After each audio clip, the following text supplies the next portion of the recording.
What's up guys, Brandon Flash here. We are headed to go test drive the Model Y. I did convince Tesla to let me drive both the regular long range all-wheel drive as well as the performance. Let's get to it.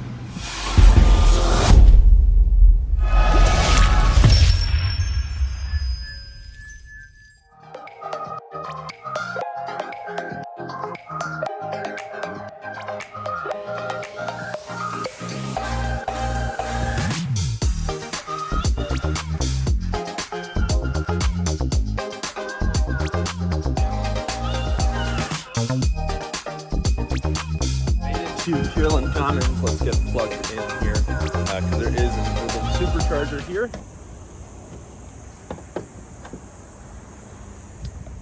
So let's head to the Tesla store. We've got it plugged in on the supercharger, and now we are just walking that way.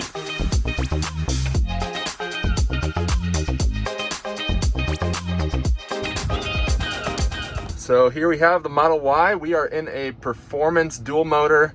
Has 2,000 miles on it, it's 12,000 VIN. Has a software update, but let's go for a rip.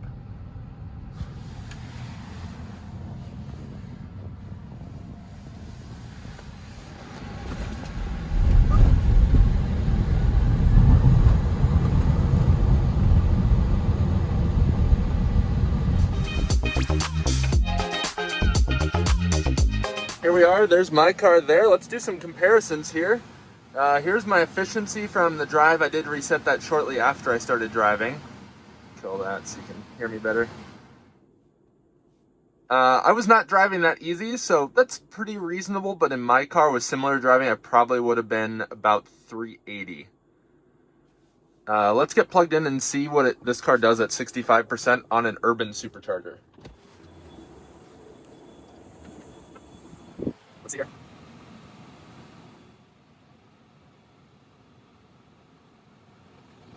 Not bad at all.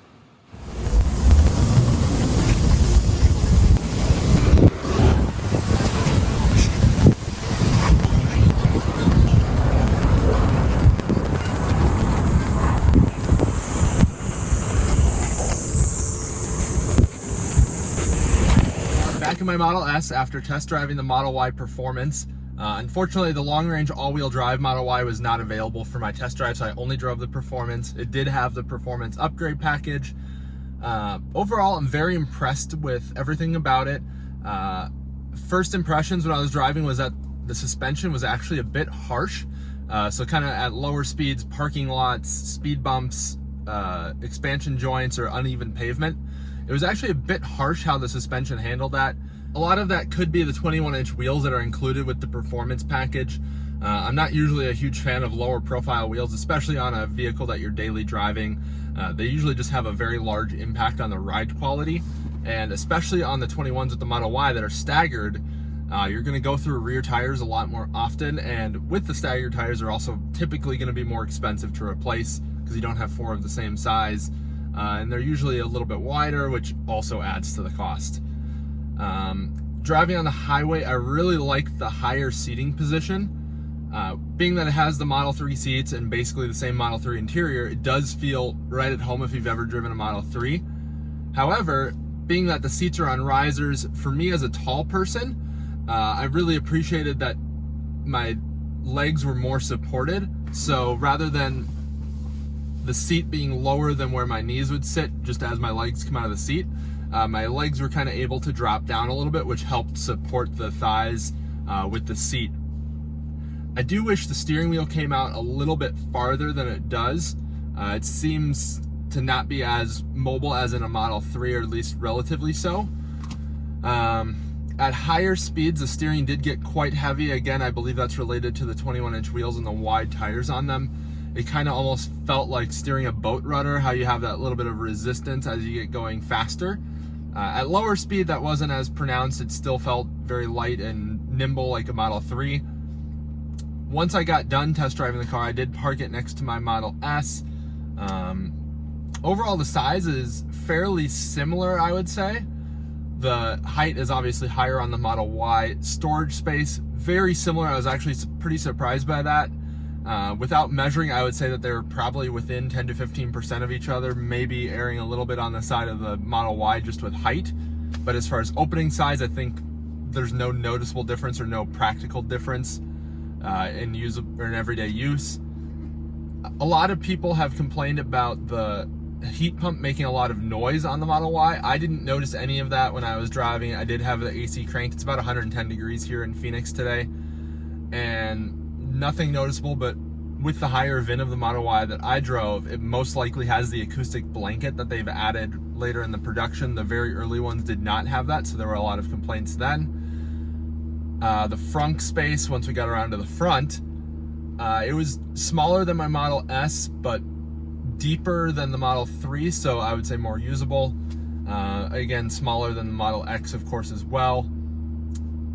Would I upgrade to the Model Y from my Model S? I think I would. I don't know if it financially makes sense at this point for me. But from a usability and as far as features and everything go, yes, it is an upgrade if you have an older Model S, if it has AP1 or no autopilot at all. If you have a later Model S, so like a 100D or like a 75D, if you don't use the range all that much, I would say it's not as much of an upgrade, and the Model S does ride better at highway speeds in my opinion. I think it just feels a little bit more planted just due to it being lower, and I think the aerodynamics are just better suited to highway use. I don't have any science to back that up or data, but that's just kind of my anecdotal experience. It just feels more planted. I think that also has to do with the wheelbase of the car. If you have a Model X, it probably doesn't make sense to go to a Model Y unless you have a very early Model X that's kind of coming out of warranty, maybe AP1, and you just want more range, faster charging.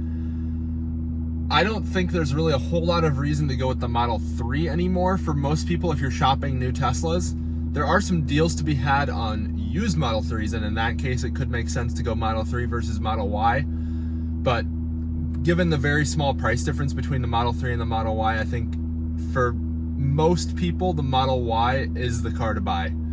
It doesn't have track mode on the Performance, but very few people use that on a regular basis. And I think the added space, the added room, more cargo space, more passenger space, all of the above, it just is a much more practical car. And for $3,000 more, if you're already shopping in the $50,000 price range, I don't think $3,000 is going to be a make or break for you.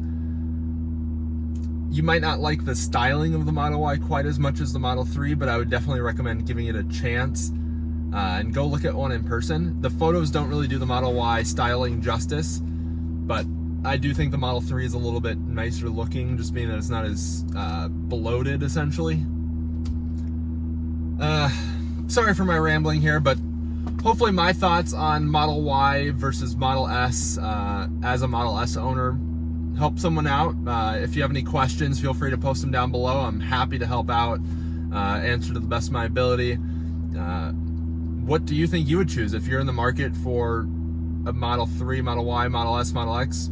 What car are you looking at? Are you looking at used Model S or X versus new 3 or Y? Personally, I'd go with a new Y, but I'm curious to hear if you guys have reasons to go with used S or X versus that. If you enjoyed this, hit that like button down below. If you want to see more content, hit that subscribe button. If you want to help support the channel, I do have a Patreon link down below. Thank you guys. Have a great rest of your day.